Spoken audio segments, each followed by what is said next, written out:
Hello and welcome to the Fat Dad Fishing Show. My name's Rich Natoli, your regular host of this show. And tonight I am going to be joined in just a couple of minutes by Jim Hutchinson Jr., one of the most requested guests. He hasn't been on for a little over 2 years. And, I think it's important that we reach out to people that have the information and a perspective that people want to hear. And I just keep getting requests for Jim to come on. So I reached out to him. He's gracious enough to say, yes, I am free on this Monday, and we're scheduled, and he's going to be on in just a moment. We're going to be talking about a couple of big topics, and I wanted to kind of get through striped bass season before talking about, well, we know that it's going to keep going on for much of the area, for most of our listeners and viewers for quite a long time through the summer. Never really shuts down. But we want to talk about striped bass populations. I want to get Jim's perspective on what the heck is going to happen. I keep hearing people, I get a lot of texts, a lot of emails. Are they going to shut it down? What are they going to do? I don't know. I have my own opinions. I want to hear Jim's. And the other thing is that we really want to talk about is the wind farms and the impact that it has. We have all this recent news about they're going to be stopped. Now they're back. What's it doing to the environment? What's happening with Empire in New York? Who's selling out to who? What's going on? How does it affect all of us? And we're going way beyond the whales and the dolphin, which is what everybody likes to jump on right now. But I'm more focused on the fishing. And that's what we're going to talk about tonight. I think that's actually not the fishing necessarily, fishing, but the fish. Well, everything else that's in the water. It's more than just a couple of pilot whales out there.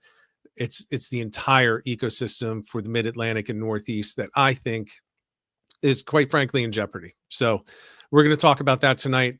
Before I bring Jim on in just a moment, I want to go through the sponsors. As you saw, if you're watching the live stream in the bumper video at the beginning, Great Bay Outfitters on Radio Road in Tuckerton. Head down there, check out that shop.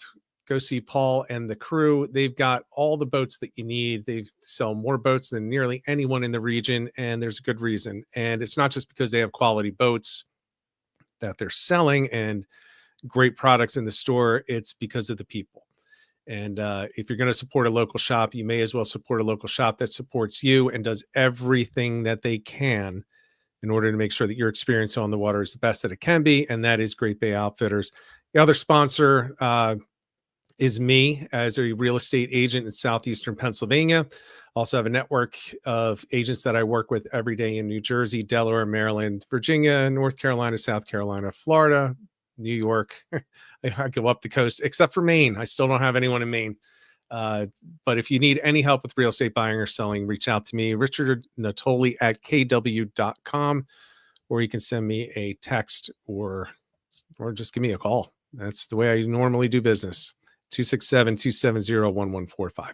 So with that all being said, thank you again for everyone coming in. Good to see the people in the chat. We do have Great Bay Outfitters, James Flynn, Carl Ward, Jack West, ADFD Angling, and there's more in there, but they're not chatting right now. So welcome everyone. And with that said, we're going to bring Jim on screen right now. Jim, welcome back to the stream. It's great to see you. Yeah, it's great to be here. Thank you so much. We were talking before and said, yeah, I'd love to come back on this show again. It's been a while. And then you reminded me it's been since the Bengals Rams Super Bowl. So yes. You said it's been since the Super Bowl, and I was like, yeah, when the Eagles won. And you said, no, when the Bengals lost. I was like, oh, my God, that's a long time. So. It has been a while. Yeah, and it's, one of the things that I get is feedback. And some people complain about this, but most people love it, is that we tend to have people come back a lot.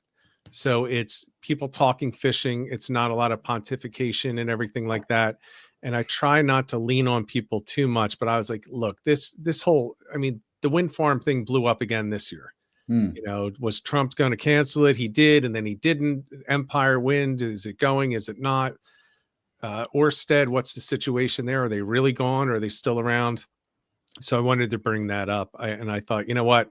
I'm going to go to Jim and I'm going to ask you your thoughts on it. And then the second thing is, you always have an opinion on striped bass. And dangerously so sometimes. Yeah. And it doesn't match always with other people. It never does. no opinions. I'm sorry to cut you off. It's the same with wind, and it's the same with politics. There's an extreme left and an extreme right, right? Right. It's either with striped bass. There's a lot of them I want to kill more, and there's not enough of them. We got to protect everyone, and nobody should kill any. And then there's the rest of us in the middle saying, "You guys hear yourselves?" Right. There's somewhere in the middle is the discussion. And that's where I try to sit. But sometimes when you sit in the middle, you tick off both sides. Yeah, and it seems like the loudest people are quite often in the extremes, and the rest of us just kind of sit there just saying, come on, let's just let's just figure out something that makes sense between adults. And I think that's a perspective that you tend to bring to things. You'll say something and say, but you have to remember, once you do this, this is the very next step. And you've said that in the past. It's Right. like, you're right that it doesn't seem like a slippery slope, but maybe it's a little bit more than people are saying. So I want to jump into that, and I want to start off with the wind farms, because those, man, talk about an up and down roller coaster. They're full speed ahead. They're drilling. They're doing all their tests, their sonic tests or whatever, their sonar tests. Mm-hmm. This is happening in this short town. These are the protests. And then all of a sudden it's gone, it's canceled, Orsted's out. And then you hear, but they're not actually out. They're still in. And that was only this number of square miles. So where to your knowledge, does it stand just New Jersey right now? Let's just focus on New Jersey to start. All right, let's focus on New Jersey. Orsted in New Jersey is out. Okay. And they were out, I remember Halloween 3 years ago. They finally buckled and they're out. But it's not just Orsted, it's Atlantic Shores, it's British Petroleum, it's Equinor, it's Avangrid, it's Shell. That's the one thing, is that a lot of the wind proponents who say, they would say, I'd like to think that I'm trying to bring the middle into the equation, right, and both sides to try to spell everything out. But when you do that, and I am opposed to industrial offshore wind, but there are the wind proponents who would say, "Oh, you're just a fossil fuel guy. You're a shill for the oil companies." I'm like, well, Equinor is a natural gas company. Orsted's a natural gas company, and Shell and British Petroleum. Are you kidding me? These are double dipping groups. But to get to your question, at this point, between Orsted stepping away and all the problems that they had here in the state of New Jersey, the federal lease sites in New Jersey that were supposed to make landfall in New Jersey are all on hold, or they're like Orsted has gone away. But Orsted has a lease site that they're trying to spin off, I'm sure, on somebody else. Right.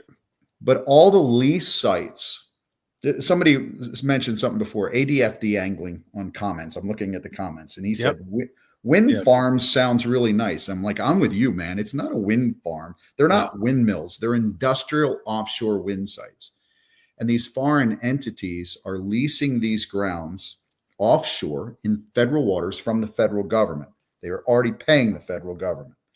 But what they need to do in New Jersey, at the South Jersey and Central Jersey industrial offshore wind sites that were proposed, they need to run the cabling onshore in New Jersey.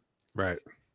The battle for years has now been rendered kind of on hold, because the Trump administration, with a lot of support from my Congressman Chris Smith at the Central Jersey coast, and Congressman Jeff Van Drew in Atlantic and Cape May County, have effectively worked with the Trump administration to stop that. Right. Then, with the president's executive order to suspend all wind operations, that was anything that had not been shovel ready, right? Key term that everybody has used for years in government, shovel ready. So if the wind farms, the industrial offshore wind sites in New England had already begun to install the wind turbines, they were allowed to continue. But anything that had gone to the point where it hadn't been in the ground yet, that was suspended. That includes the Empire Wind 1 site. Right. That's a New York project. Federal waters, 16 miles south of Long Beach, New York, but it just so happens to be 19 miles east of Long Branch. Those are federal waters, though. That cabling was supposed to go into Brooklyn. The president issues his executive order. The Empire Wind site is going on. Then the Department of Interior, Doug Burgum, says, no, it's paused. And then it's paused. And everybody was celebrating. And that's the commercial and recreational fishermen in Long Island, and also the commercial and recreational fishermen in North Jersey, who were going to be impacted by this thing that's really just outside the shipping lanes coming into the Hudson. But it only took about 3 weeks before the administration lifted that pause. And now the work is ostensibly underway. There's this giant ship called the Thialf, Thialf. I don't know how to pronounce it. It's a Panamanian flagged vessel. That's the Death Star. That's what we refer to as the Death Star. It's enormous. Yeah.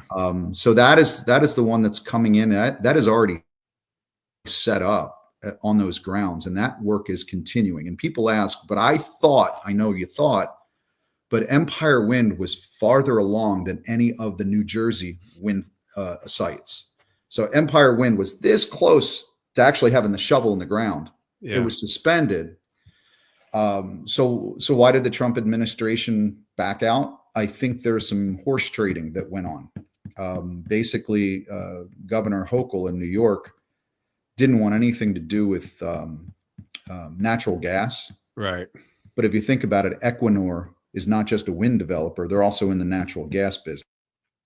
So I got to think that the lobbyists were down in Washington and said, what if we do this? I think if you were to ask somebody at Equinor, they would probably tell you that industrial offshore wind is not profitable. Right.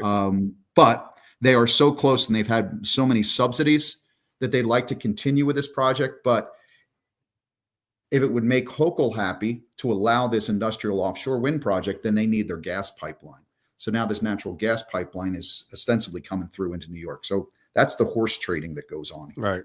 Right. Well, I don't know a lot about it, but I would think that at least there is a positive on having that natural gas pipeline going in, right? I don't see things in positives that way. No. My job, I have two masters. I have to put anglers and businesses together. I have anglers, recreational fishermen who ostensibly pay my salary because we need to do at the Fisherman Magazine, present the latest information.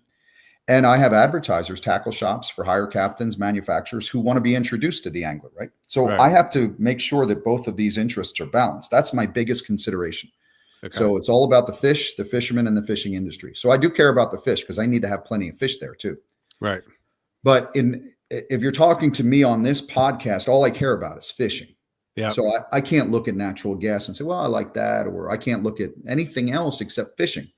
Gotcha. And industrial, and all the studies that I have looked at, industrial offshore wind will impact us in a very negative way on a multitude of reasons. Well, and that, so I can't.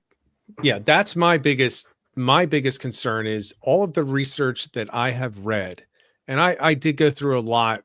Gosh, it was before last year, but all the preliminary research, everything from the Navy, and I can use an example of Fluke, like a Fluke migration. They don't want to cross those lines when they're coming in.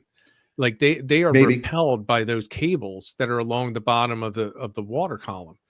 I mean, that's what is that going to do to not only the fishing, but the species itself that now has migration paths that are now uncomfortable for miles around these cables that are coming. And there's going to be, I believe there were supposed to be 3 or 2 large cables. Let's put it this way. Forget 1 or 2 because there are a multitude of projects. We're basically looking at 10,000 miles or more of undersea cables. If all the wind sites of all the industrial offshore wind farms were to made operational, making landfall, somebody mentioned Maryland and Delaware and New York and New Jersey, we're talking tens of thousands of miles. Yeah. I believe, based on the research, when I was first presented with this back in 2018, I felt that it was my duty to look up research to figure this out. And I started going through volumes of scientific research papers from Denmark until I started uncovering the fact that and NOAA knows this, NOAA Fisheries knows it, and so does the Bureau of Ocean and Energy Management in the Interior Department.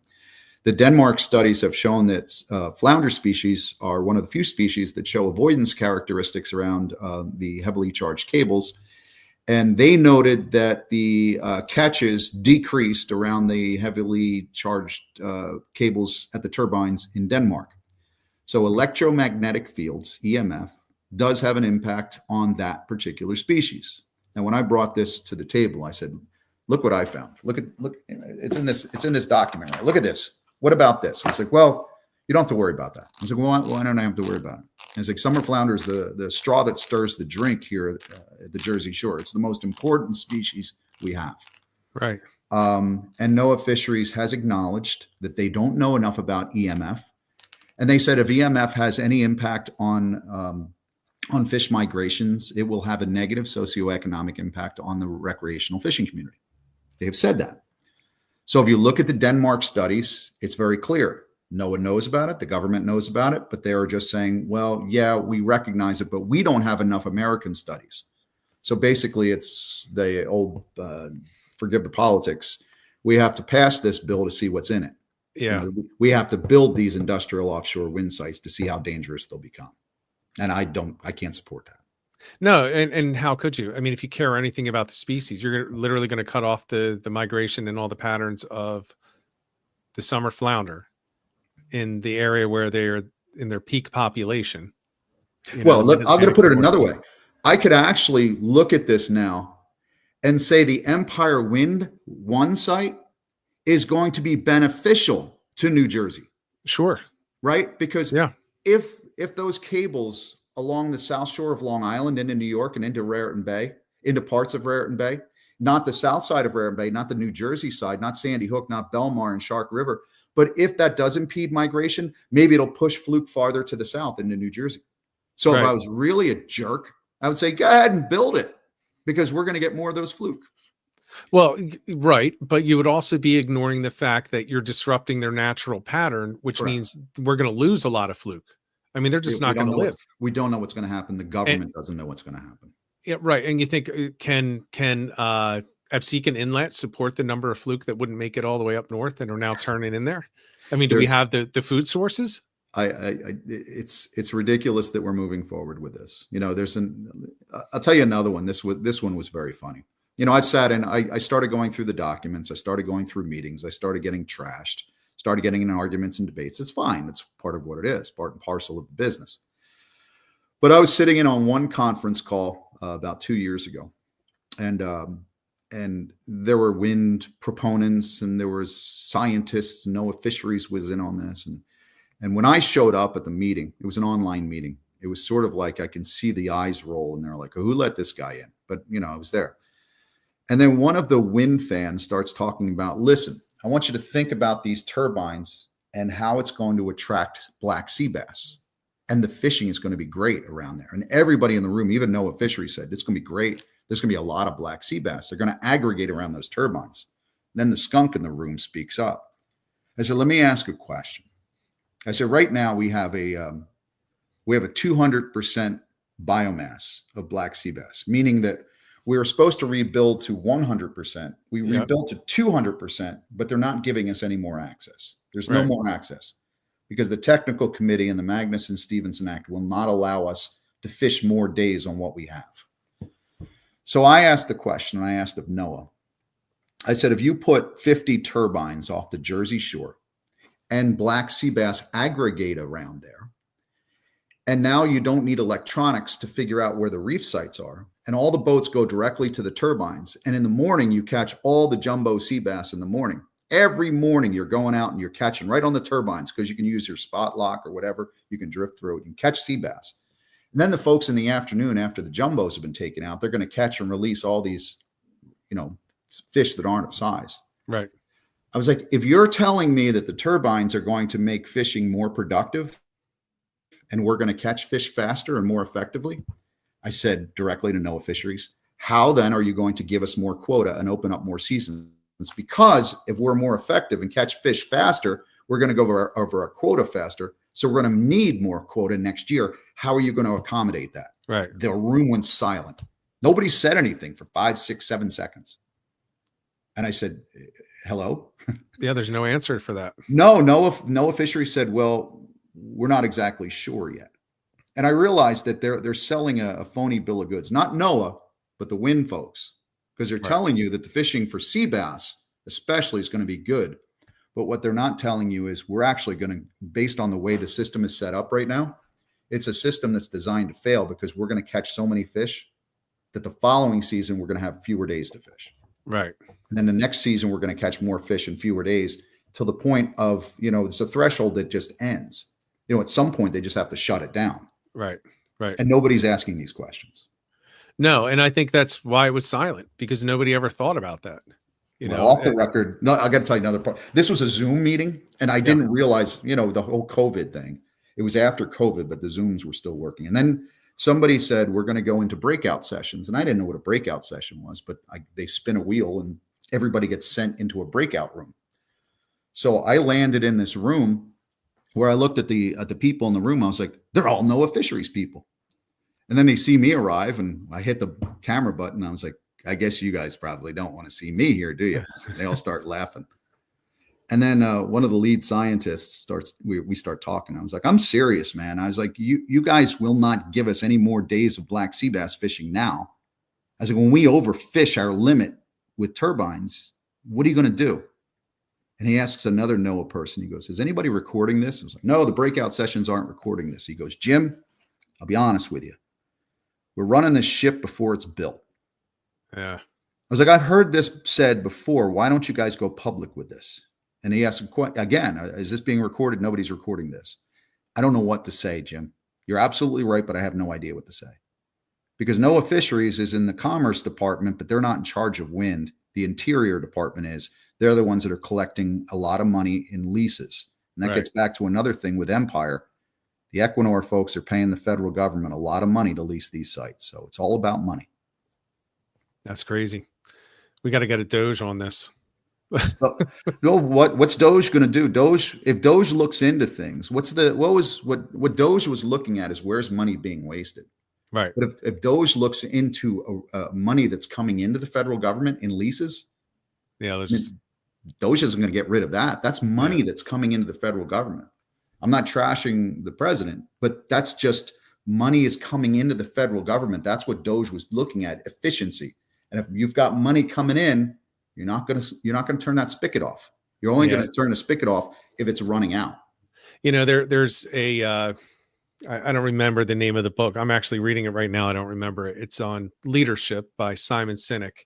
And the entire point of the book is there are people that are in leadership roles that look at it as everything as a transaction and by numbers. And they don't consider the welfare of the people, or in this case, the ecosystem that we're talking about. They're just looking at the numbers. And as I was listening to it as I was driving between appointments today, and the chapter that it was on, I was thinking, oh my God, this is very similar to what's happening right now. We have people in leadership positions that are not leaders. They're not leading. They're just managing laws. They're just managing rules. Whereas the true leadership comes from people that look at the rules and say, you know what, this is the rule. It's there for a good reason, but this is not the time from when this rule was placed. So they look for things outside of that. We have too many people, in my opinion, in government, both parties, that just want to stick to what they've done forever. And they don't want to change the things up, and they don't want to look at things differently. And the result of it is we're going to end up with look, I don't even know what it's going to do, if anything, to the striped bass, but that's a huge concern. Think about weak fish. You have something that's on the cusp, and what's it going to do that? So they're going to wait and see. And then if it's devastated, we're going to be back to 15 years ago on weak fish. We could be back. I mean, striped bass, the way that they're trending, as far as the research, whether people believe the numbers or not, if you just look at the numbers ain't good, and they're getting worse, or they seem to be not improving, at least. And if that is true, they're just playing with fire right now, and they just don't seem to care. I mean, just because it's easier to collect these dollars from the foreign company. You know what I mean? That striped bass is going to be an issue with these industrial offshore wind sites as well, because if the argument is that they're going to be great fish attracting devices that are outside of the federal line, and if you have more bait available offshore, Does that mean more stripers are going to be offshore because there's Yeah. a lot of bait offshore? I think that's the biggest impact in Atlantic and Cape May County during the November run. It used to be when I started at the Fisherman magazine in 2002. For those years, if you would ask me where to go catch striped bass, jumbo striped bass, where in the state would I catch the biggest striped bass in the fall? Yeah, of course. I would send you the Cape May rips, or I'd send you out of Fortescue, go chunking tussies or, any of those shoals and lumps. So what has happened in that time is we had bunker protections put in place in New Jersey in 2000, and the bunker population went up. Now, over 20 years, the bunker population goes up. Simultaneously, the striped bass population in Delaware Bay goes down. So it's an X. There's a cross somewhere, Right. crossover in the X. One goes down, one goes up. Because what I think is happening now, and it's a great thing that we have a lot of bunker, but why were the striped bass migrating down the beaches in November in the 90s and rooting around in Delaware Bay because they were looking for food? And if you have acres of bunker along the beach, they're not going inside Delaware Bay to root around. Right. So we have a lot of bunker, and they're feasting outside of Raritan Bay in October and in November. And then something triggers these fish to move. And once they move down the beach, they're not coming inshore. They hit Barnegat Light. They head due south, and it keeps them off the beaches outside the Sea Isle lumps. They're not coming in, but they're there. Right. So I think our spawning stock biomass at this point is still good. You want to switch to striped bass? Let's switch to striped bass. Yeah, I think we can bounce back and forth. But that's something that I think we've been saying on this show for a while is, you're not seeing as many numbers, but maybe you can answer this. Are they even studying where these fish are now? I mean, are they looking offshore? Because let's put it this way. In the canyons. So they are catching them in the canyons. They're catching them far offshore. Our Northeast striped bass study, satellite research shows these stripers are spending an inordinate amount of time well beyond the 3-mile line. But if you look at the spawning stock biomass, where it is right now, it's going back to the extremists that we talked about before. Mm-hmm. And the folks that are ringing the doomsday scenario bell on striped bass are saying it's collapsing. Look at the spawning stock biomass. I'm 58 years old. I look at the spawning stock biomass and I say, we are exactly, according to the government numbers, we are exactly right now on this very day where we were in 1995 when striped bass was rebuilt and considered a success story. So we're not at that way big number in the early 2000s. That's a number I don't know if we can ever hit again.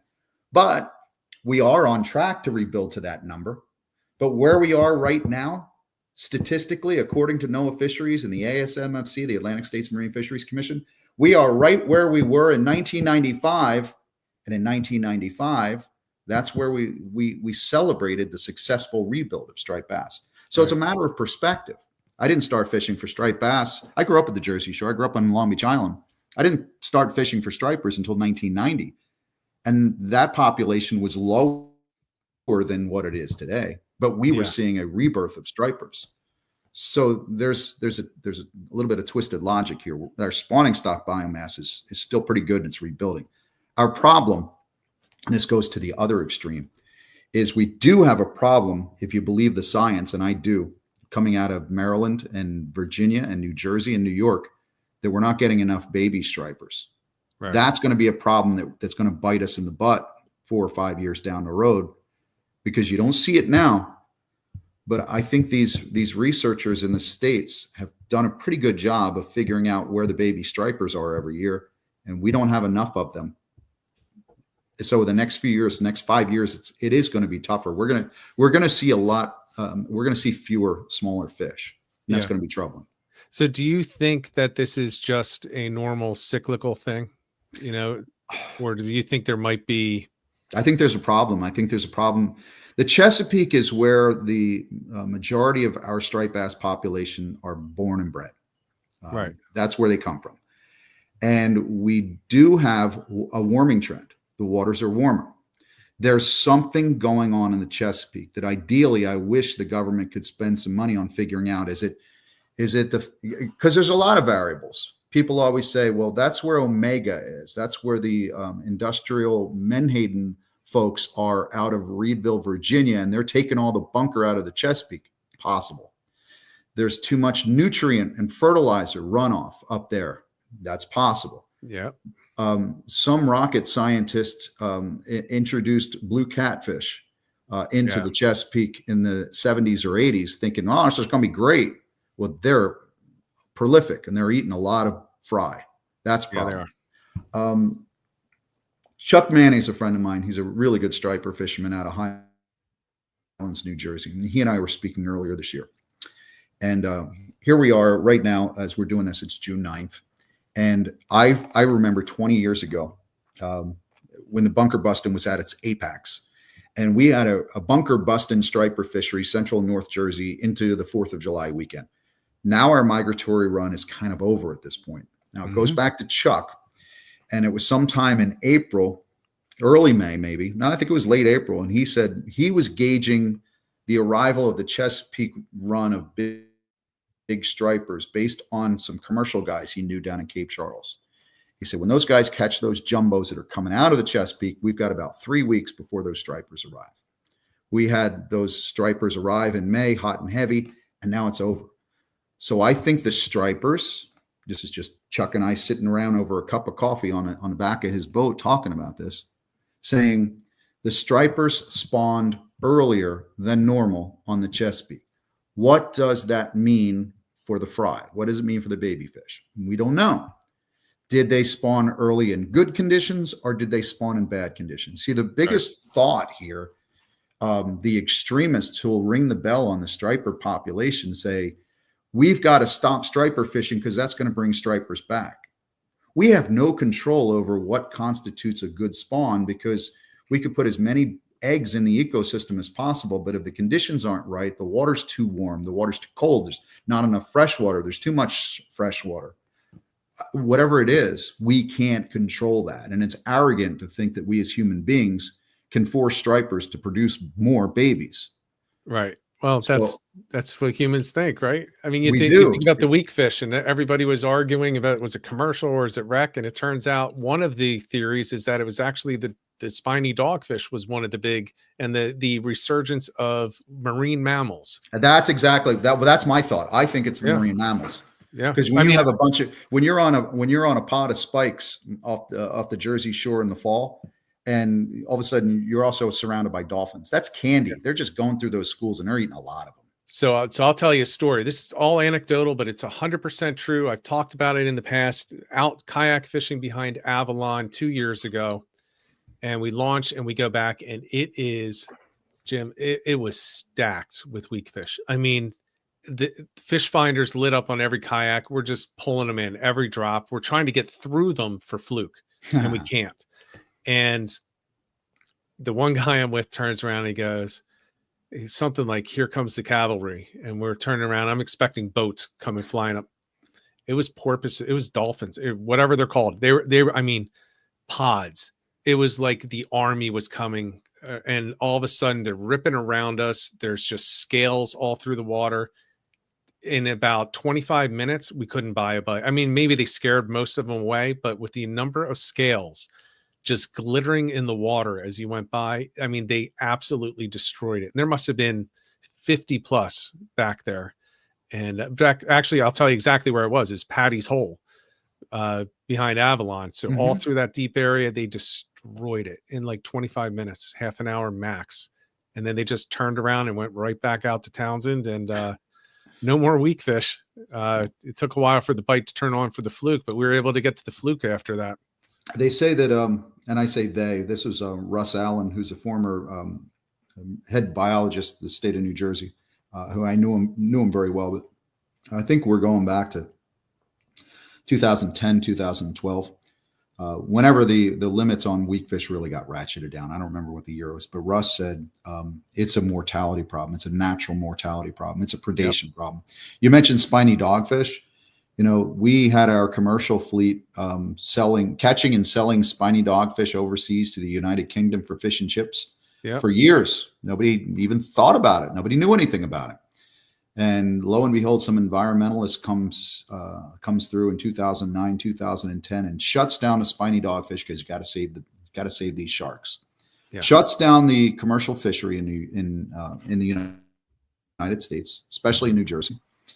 And by the time we have a reasonable limit back for these guys, the UK says, well, we already found another source for our fish and chips. So I saw a really funny headline. I think I wrote about it in the Fisherman a few months ago. In the United Kingdom, we're still sending some spiny dogfish from the Western Atlantic over there. But one of the newspapers in England did a feature story, and they studied all the they took samples of the fish and chips of the fish, right? Yeah, and they found that the London restaurants were using the endangered spiny dogfish, and it created a whole big problem. And I was like, you idiots. So they have defined that spiny dogfish is an endangered species in the Eastern Atlantic, just as we got our Western Atlantic fishery back again, shipping this spiny dogfish over there. But now it's become a problem in the United Kingdom because they're like, you can't use endangered spiny dogfish. They're not endangered over here. Yeah. Talk to any tog fisherman. Last year was I have now caught them on plugs, on top waters, on SP minnows, and I've caught them on tsunami sand eel imitations. Last fall in the pocket at Manasquan was the first time I ever saw a spiny dogfish blitz, where we had a good time with some stripers. There were only a few of us fishing, and it was like we had them on swim shads and we had them on sand eel imitations. But we saw water breaking, and everybody starts running towards it. And I was like, I've caught enough fish. I'm going to watch. And then it starts happening, and there's a fish boil. They were spiny dogfish because every crazy cast, guys were catching spiny dogfish. I was like, I've never seen that. I've never seen that. I've seen Fluke doing that. I've never seen a dogfish. This was my first. If you haven't fished in the Monmouth County area in the fall, in November, anywhere from the pocket in Manasquan up through Belmar all the way to Sandy Hook, you got to make some time to do that. Come November, it's an incredible fishery, and it's pretty friendly, believe it or not, as long as you're cordial with people. But there's the striper fishery is just completely bonkers. You see things you've never seen before, like a spiny dogfish blitz. And the weekend of Thanksgiving, I bumped into a father and son. It was that Sunday. They were from Pennsylvania. They were wearing Philly hats, and that's why we had a lot to talk about. But that morning, we came off the beach together, and I said to the kid, who was probably 10 or 11, I said, "Did you see the tuna in the pocket?" He goes, "I did." I mean, we had giant bluefin tuna busting right in front of us as well. Yeah. So there is bait. There's plenty of bait, but again, it's just bizarre to me that those stripers feed so heavily between Barnegat Light, the Island Beach area, all the way up to Sandy Hook, all through November. And then the first week in December, there's just this, they all just leave the beach, they head south. And that's when the guys in Sea Isle and Cape May and Lewis, Delaware will get into a bite, but they're not getting in on the surf. They're heading out just inside the line. Yeah. It's weird. Very weird. I think, for my money, that's something that has to get figured out. What has happened to them? Where are they going? I mean, I look at it. You can't have this many. Okay, let me qualify this. With social media, with everyone taking pictures of fish now, it is entirely likely that there were always a lot of 50-inch plus. I'm not saying 50-pound, 50-inch plus fish being caught in history, and we just didn't know about it because people weren't sharing the information. For my money, fishermen today, while they do have the platforms to share things, generally speaking, always shared information. They were always talking about it. Like you knew, like I knew when there was the redfish bite in Hereford Inlet. It was a secret thing, but I knew, and I was just a kid when it, back when that happened, because people talk and they want to help each other out. And with that said, I think that it's not just increased exposure of these larger fish being caught. I think there are more larger fish. There actually are. It's not just that they're being caught and we just publicize them more. So, but where are they going? Like, we can guess that they just keep going straight south. We can guess that, but somebody can research that. And to me, that seems really critical that they change the locations, or, you know what, keep doing what you're doing. but add something in, give a little bit more funding to something that's important like that, because that'll tell us all we need to know about wind. If they're going to be right in the middle of migration paths now for these fish that they're doing so much to try to protect, and now, if you find out now it's going to go right through the wind leases, well, maybe they need to reconsider this entire thing. Well, I think you bring up a good point too, because if climate change is such a funny topic, because it leads to, it triggers people, right? And years ago, I was sitting in on conferences, and I was sitting in a Sea Grant meeting, and somebody was using global warming.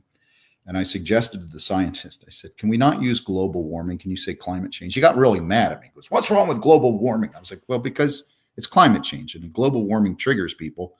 So let's go with climate change. But now climate change is a trigger. Yeah. But we all recognize that the ocean waters are warming, whether it's natural and cyclical or whatever. It's just true right now. So when a government employee, a bureaucrat, tells me Jim, you've got to be listening to the argument about climate change. I was like, I listened to it. I've seen it. I've seen warming waters. I see migratory differences. So what are you doing, Mr. Bureaucrat, to figure out where these stripers are going during the winter? Because I don't think, and I know that they're not off the Outer Banks. So the Albemarle, they used to travel up Albemarle Sound, and there used to be a recruitment. They used to have striped bass there, and the stripers used to 20 years ago be swimming with the giants off the Outer Banks. They're not there anymore.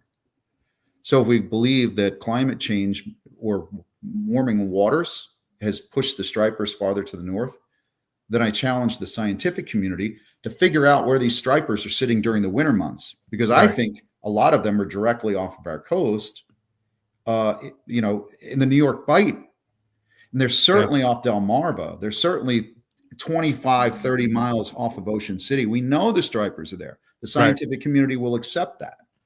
But I think that gets back to your point, is that we seem to get this directive and people wag their fingers at us, but I'll wag them back and say, well, what are you doing to figure out where these fish are and where they're going? Well, it's shoulder shrug. Right. And then I still hear the same thing. Well, in the winter, the fish go down off the Outer Banks. Shut up. They don't go down the Outer Banks. They're not at the Outer Banks. They're going down as far as the Chesapeake Bay, and that's it. They're not off the Outer Banks. So don't tell me that anymore. It's amazing, though. The people will jump on, this has changed, say global warming or climate change. It's changing. It's changing. It's changing. Okay, well, where are they? Well, they go here. What, you don't think that changed? Correct. Absolutely. That's the thing. Yeah, everything else is changing, but they're still going back to their textbook to say, oh, no, this is what we have. I was like, you just told me things have changed, and you haven't changed your directive. You haven't changed your textbook. How is this? And it goes back to the beginning of the conversation, Rich. I'm sitting in the middle going, you're telling me I'm an idiot. You're telling me I'm an idiot. I'm sitting there in the middle going, you're both idiots, because neither one of you will listen to the other one. Right. And if you're going to tell me that the migratory changes are there, well, then figure it out, because we need to know this information. And certainly when it comes to industrial offshore wind, you need to have better data to know how you're going to impact this. Here's the biggest problem that I have with industrial offshore wind and huge scam that it is that they have pushed these industrial offshore wind sites off 20 miles, 30 miles, whatever it might be. Well, in order to bring that power ashore, you've got to convert. You've got to do the AC/DC conversion, right? Yes. So the one thing they've not told anybody, it's not just the turbines, but it's these enormous substations. And these ginormous substations are going to have to cool themselves as they do the AC/DC transition, transforming the electricity to bring it ashore. They're going to suck in cool ocean water and all the larvae that swim there. It's going to cool the generating system. And then they're going to spit out hot water. It's no different than the onshore nuclear power plants that didn't have the closed cycle cooling, right? And when this hot water goes back into the ocean, it's going to be treated with chemicals. BOEM has acknowledged this. So I'm like, all this stuff that they talk about, the ocean water warming and everything, and we've got to do this. They're going to pull wind out of the air, convert it to energy. We're not going to have as much ocean wind anymore to cool things. So things are going to get naturally hotter. Energy cannot be created nor destroyed. It can only be, right? You're going to convert this wind into something else. We're not going to have ocean breezes. And then you're going to pump hot water laden with chlorine and other chemicals back into the ecosystem. And you're going to take all that larva up and you're going to destroy the larva. So now we're not going to have baby X, insert fish species name here. So I did not know that. Nobody knows it because they haven't been honest with anybody. No government official has been honest with the public. And I sit here and I ask these questions, and then some wind proponent or somebody's getting paid, or they think, and God bless you if you think we're going to get more fish around this structure. Yeah, in some species, but there are all these other things that nobody's asking. And when I bring it up in a meeting, they take me off into the Zoom breakout meeting and say, Jim, I can't say it publicly, but you're absolutely right. But so what we need is more people. So you're not the only one, or you and the few others that I've seen, raising these questions. We need more whistleblowers in government is what we need. We do. But I don't know. Society is turned towards money rather than ethics. And here's one thing I've always appreciated about you. You're very, very consistent in the way that you approach things. There was a conversation. I like to call that stubbornness. Well, I think in this case, it's a good stubbornness, and I'm going to call it consistency, because you're constantly on the big topics or topics, about certain species. People say, what was it? The debate a few years ago, should we regulate sheep's head in New Jersey? And your answer was, be careful. Why would you regulate it if you haven't studied it? You have to study it first, and then you take your actions, right? And that's essentially what you're saying right now. We're just not studying it, and we're not releasing information, so nobody really knows what's going on. That's how sheep's head was a few years ago. Nobody knew anything about them except that some people were catching. I will tell you this. So sheep's head has gotten to the point, because a lot of folks, you and so many of my friends have been bringing it up. And I temper that with what I have told you. It's like, be careful. But the state is looking at that. They have the New Jersey Marine Fisheries Council has put their advisors on this. The state of New Jersey, the Bureau of Marine Fisheries, is looking at it. So they are processing this information. But that's the victory, because so you changed my mind. I was thinking, you may as well. And you're like, well, and then the more that I thought about that over the months after that, I was like, damn it, Jim's right.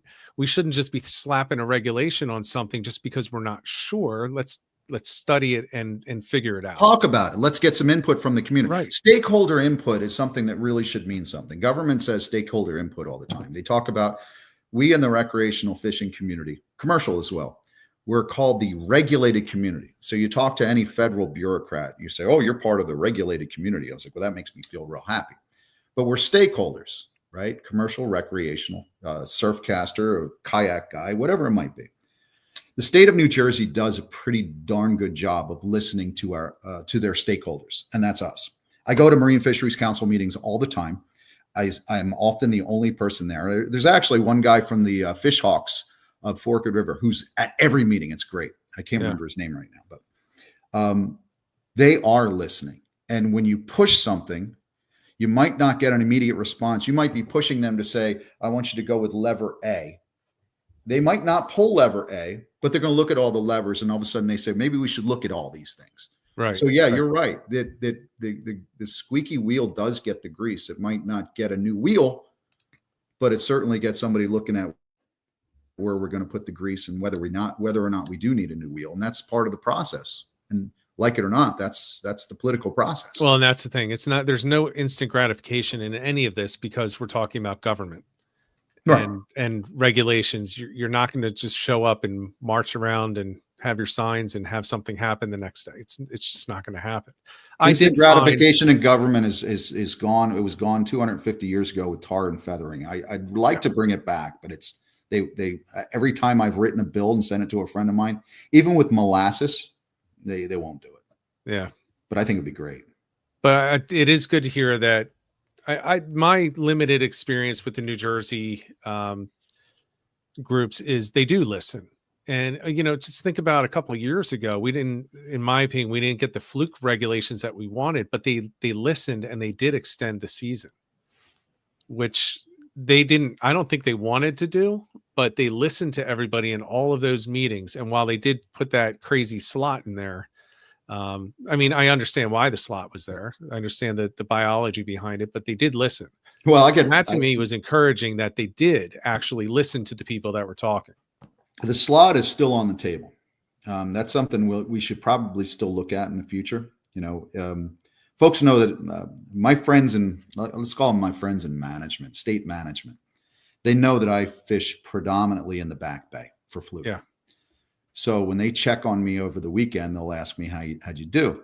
So this happened to me on was it Saturday morning? I went out and I had a 22 incher and I had an 18 incher right on the nose.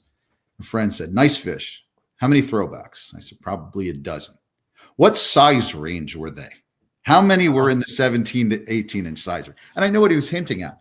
Yeah. Because we really do need to look at this stuff because it is kind of important, especially for the guy who never leaves the back bay. Because whether you're in Monmouth County, which is a lot less, fewer people are fishing than Navesink. A bunch of people in Shark River, some in Manasquan, all throughout Barnegat Bay, from the upper stretches all the way down through Little Lake Harbor, Great Bay, Ludlam, all the way down. What you mentioned, the hole that you were talking about before. Yep. The mosquito fleet is the way Dave Scholl at Absecon Bay referred to them. The guys who have their boats on the roof, whether it's a kayak or a car topper, or they're taking their skiff down on the trailer. That early season bite is very important. Those fish are thick in the back bays until the water warms up in late June, July, and then there's no bay bite anymore. Right. At that point, folks are going to be lucky to get 16, 17-inch fish. So it is something that needs to be looked at because there are a lot of different varied interests. There's the guy who's chasing striped bass in North Jersey all the way until the end of June. So he's not, now he's finally starting to think about fluke fishing. Oh, the stripers are gone. Yep. But if you're down in Ludlam, or you're in behind Sea Isle, you think I've been on fluke all the time because stripers I'm not chasing stripers. I'm going after fluke. Right. So I think the slot fish is a really important consideration to look at in the future because if we can do it right, it would make sense. And that narrow slot maybe didn't work, but I think as far as gathering data for the state, it was a nice experiment to give us some information. But I thought it was interesting. Out of all the options, I wanted to keep the 18, the standard. My second choice was, well, then just do the slot. And then I had a terrible season because I couldn't buy a slot. I was getting all overs and I was getting so frustrated with it. But, for those that don't understand or realize what it's about, the entire reason for the slot is because you are generally speaking about a female flounder if it's over 18 inches. The males typically stop growing in the 17 range, 16 to 17. So, anyone that had basic biology courses knows that the population depends on the women, not the men. It's the number of women. You can repopulate with, one guy and a million women, but it's not going to work the other way around. It's just not going to work. And that's the way that that's why they did it. And biologically it made sense, but fishing wise, I had a really rough year. I just couldn't buy a slot, but that slot fish, I did not have my boat. I had a kayak and you're a kayak fisherman. Yeah. And measuring fish on a kayak is a little bit more difficult. Yeah. So even with my tape, I was like, I can't tell if this is 16.99. This is stupid. Or was it 16.99, 17 I forget what it was. It was 7. It was 8. It was under 18. So it couldn't touch 18. 17.99. So I couldn't figure it out. And the fish is flopping. And I'm like, it goes back. There's nothing you can do. It's too close. When I had it, I hated it. When it was gone, I loved it. Yeah. So, and that's the thing about fisheries management, because now I'm at the point where, I have caught a mess. I got into a patch on Saturday. It was like, I was short drifting because I got onto this patch and it was like every 60 seconds, I was catching another 16, 17 inch fish. Yeah. But I moved, said, there's nothing but small fish here. I'm going to go back down to this other area. Right. I came back there later on, but, hey, that's fishing. So as long as we're out, I think the biggest concern in any fishery, I don't care if it's black. So stripers, we don't have a season except for the March 1st opening in the back bay. But in black sea bass and fluke and porgy and everything else under the face of on the face of the planet, it's all about seasons. Yeah. And when it comes to fluke, the longer the possible season, the better we are. That's where I want to be. I want the longest possible season. That was the favorite part that I had was that they added what 2.5 to 3 weeks onto the season, but they brought it earlier in May. And I said for years, people are like, well, the fluke bite doesn't even start to the end of May anyway. I was like, no, it only starts then because that's when you're allowed to fish for them. That's exactly right. You're absolutely right. You'll catch them in March. You'll catch them they're starting to move in. And that's when the big fish are there too. And the best thing is they're up in shallow water because they're coming into the bays in March and April, and they get into shallower water where it's warmer. So it's easier fishing. Yeah. Rich, you just nailed it, because people have this misconception that fluke don't arrive until May. And I say, where did you come up with that? It's like, well, because that's when the season starts. Yep. Like the fluke are arriving, especially in the South Jersey estuaries, much earlier than that. They're coming into March and April. But we are trained by the government to think of seasons. The season starts here and it ends there. That's when the fish are there. Oh, okay. So I shouldn't fish for them before then. Right. No, don't.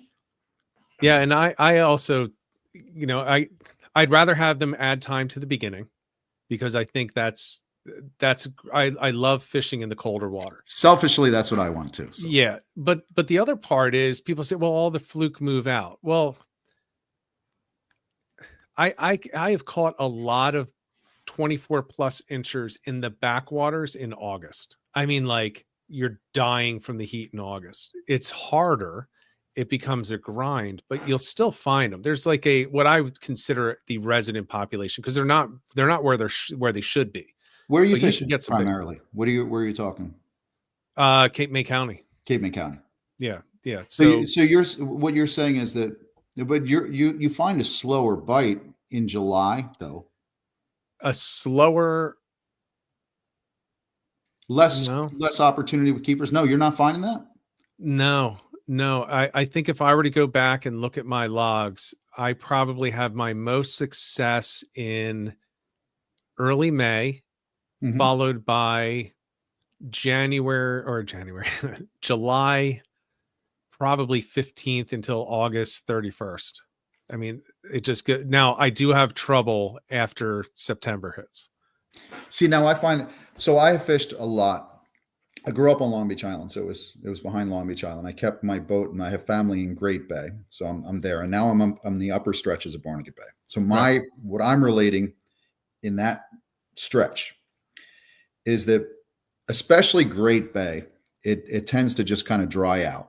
Little Egg Harbor behind Beach Haven, Little Egg, Great Bay seems to just the fluke move into deeper water. They could be in the deep water. That's the thing. I'm talking, when I'm fishing 35 feet plus of water in Cape May County. And if you can't find that in the back bay, you're going to have to go off the beach. You're going to have to go offshore. It's really tough. Yes. But then what I would find is in September, usually after the fluke season would end, after the summer flounder season was ending, those fish, I'm thinking a lot of those fish come back into the back bay, not all the way back but they're coming into those creeks, because that's where the mullet and the peanut bunker and everything else is funneling out of those creeks. Right. Because that's what I would find in early October, late September, is plugging along the sod banks, not plugging, but throwing soft plastics along the sod banks down on Shooting Thoroughfare.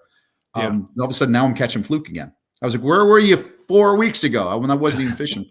So it's the same in the upper stretches of Barnegat Bay where I am now. And I fish a lot behind Bay Head and Manilookan Bridge and Manasquan River. But you also don't have that depth there, though, that I'm talking about, do you? I have some areas where I can get 30 feet of water in the back, but they're typically dredge holes. Okay. For the most part, my deep water, I'm right now I'm fishing on an edge. My best fishing has been on an edge that goes from 6 feet down to 15, 18 feet. Yeah. So finding the 30 feet up here is more like finding a dredge hole. Gotcha. For the most part. Okay. Which I don't know if that's what you're fishing. Patty's Hole. Where did Patty's Hole come from? Is that just a natural hole, or is that a dredge hole? No, as far as I know, it's natural. I'll put it this way. I'm 52, grew up going to Stone Harbor my entire life. That's behind Avalon. It was there when I was my first fishing trips. Yeah, and it drops down about 30, 35 feet in certain spots.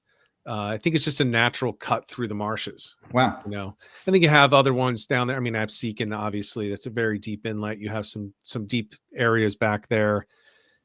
You have them behind Wildwood. You have a few. They're a little harder to find, but you can also back in the marshes find in the marshes the 35-foot hole. That's not a dredge thing. It's just You're doing that with a kayak, though. I'm That's the doing that with benefit a of the kayak. kayak. Yeah. But there are other things, you but also late in the season, or late in the season, meaning July through the end of August, you should be looking for the cooler water, which means you should be getting a lot tighter to those inlets.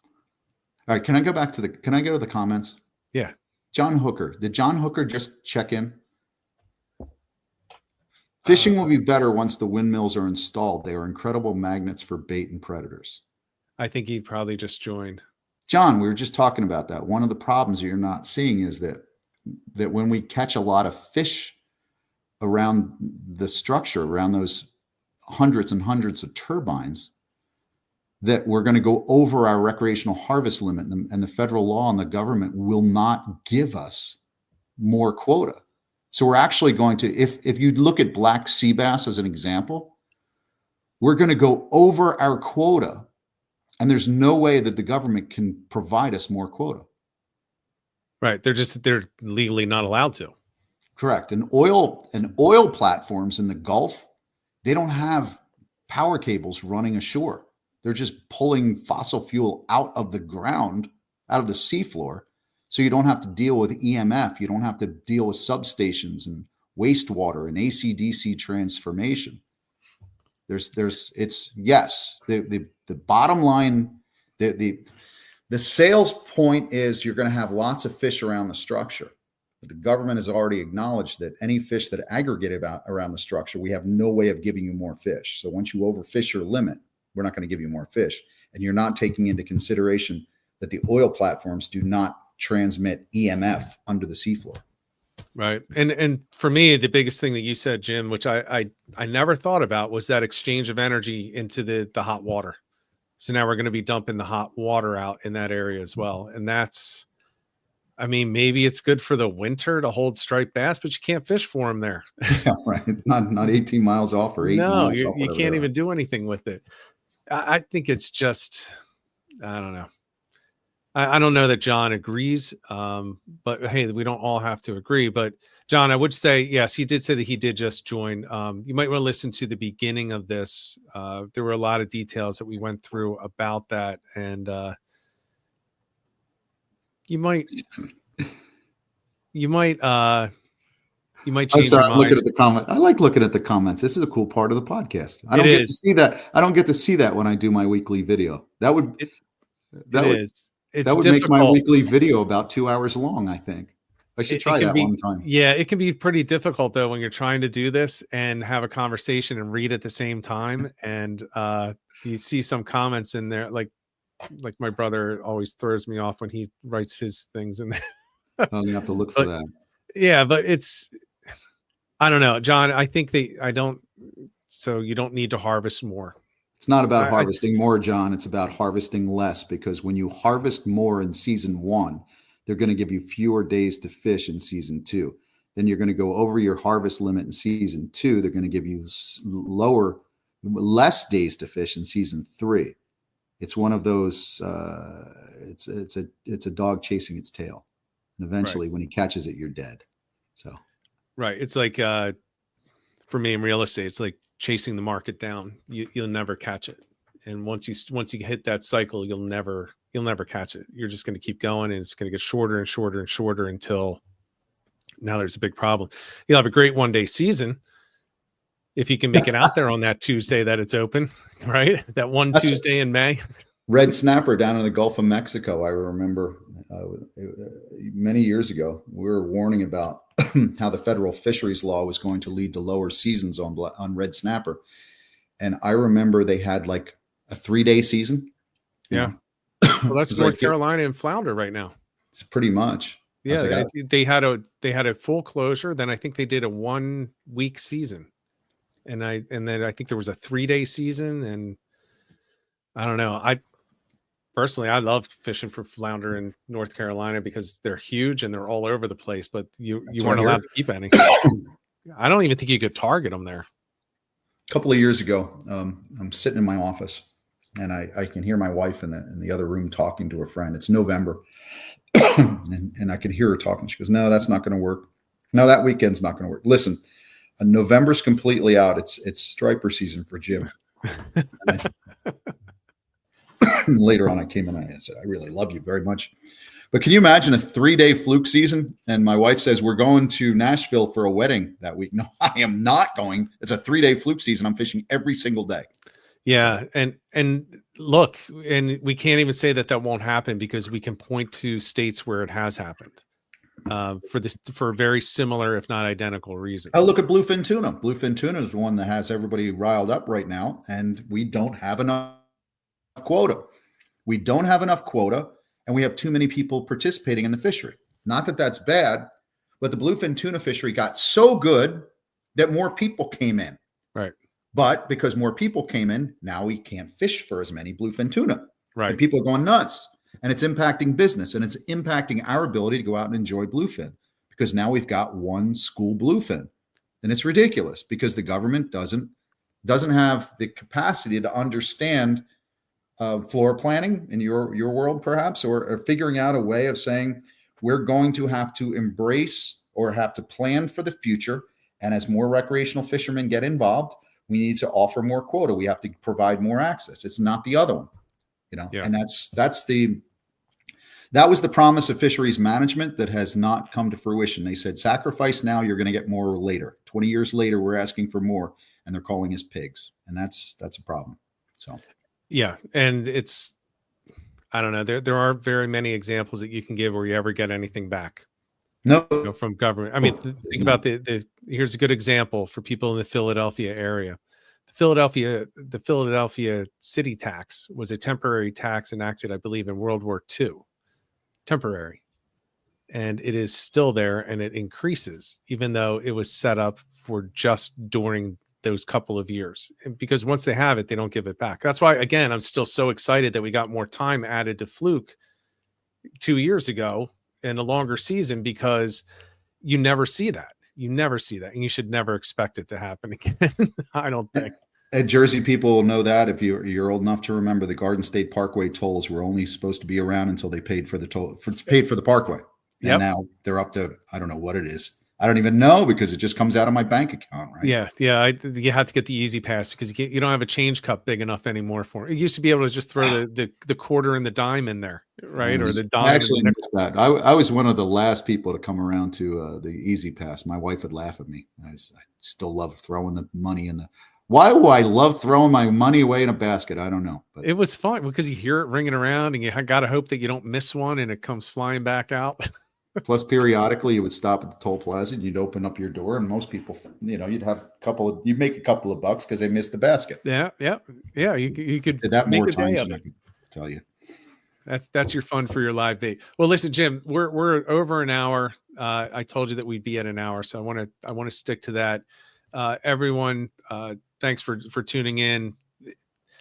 I just think that this is just too important. A lot of people say, well, just keep talking about fishing. And this is it. Like, if we're not talking about this kind of stuff, we're not going to be talking about fishing, down the road. And people, I think, need to, whether you agree with me or Jim, or you have your own view or whatever, I think we all benefit by talking about it and I agree. Sharing information and getting an open dialogue, because I just see big problems coming. And I am, as my favorite fishery being Fluke, I am really concerned that it's all going to change. And it's not going to change for the better. And we're going to end up not just rerouting these different species of fish, but we're going to end up killing them. And good luck getting back from that. It could take decades if you can reverse it quick enough, decades to get fish back if you're lucky. And I don't know, man. I just think that the benefit of a few dollars into the government from these things right now without the proper research doesn't work.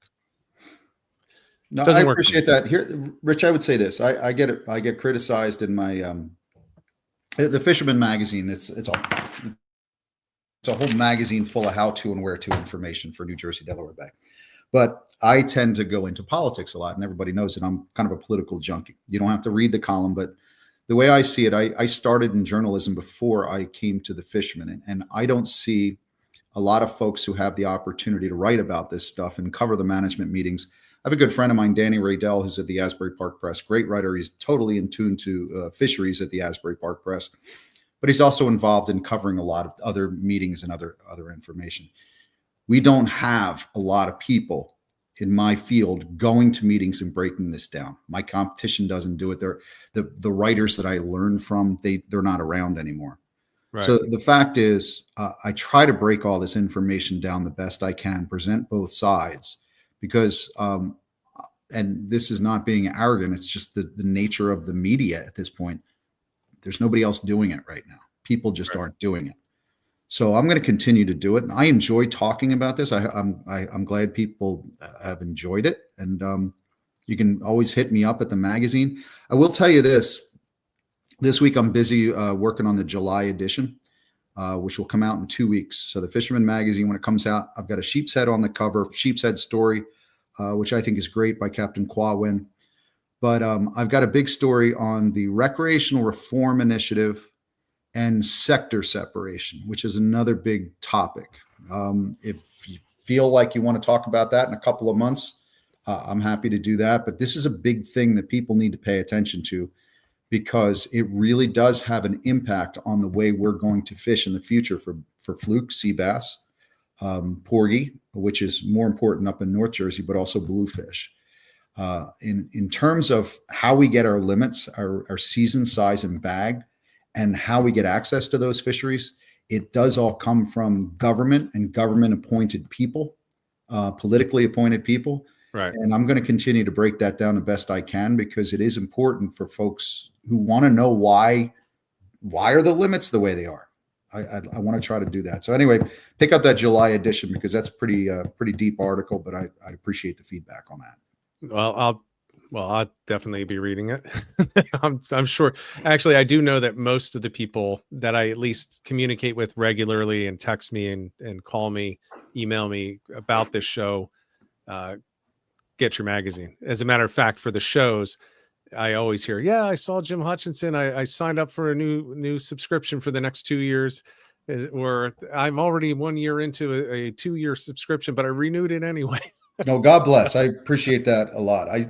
I've been doing this for 22 years, 23 years, and I don't think I could do anything else at this point. So thank you for continuing to help me do that. Hey, it's great. And I'll tell you what, the one thing that I had said when I came back to doing this after the year off was, I'm going to do this the way that I think I should. So it's going to be about, the community part of it, and really connecting with the people, and doing the show based on feedback and requests for guests. And yours, as I had mentioned, you're one of the most commonly mentioned people to come on. And I want to support local businesses, because I think that is the backbone of fishing. And the Fisherman is a local, even though there are various fisherman magazines in different locations, they are locally based. You focus on the region and the states. And I think that's why it kind of connects with the viewers and the listeners of this show, because we all kind of have a similar mindset in those things. And well, it's unique. I'm glad you said that, Rich. It's still a mom and pop operation. We're not a corporation. It's owned by a husband and wife in Long Island who are very good friends of mine, and they let us do what we need to do in New Jersey. It's been going on for 50 years. They say you got to do what you got to do. Just make sure you're covering and protecting and defending the anglers and the recreational industry and recreational fishing industry in New Jersey. That's paramount to what we do.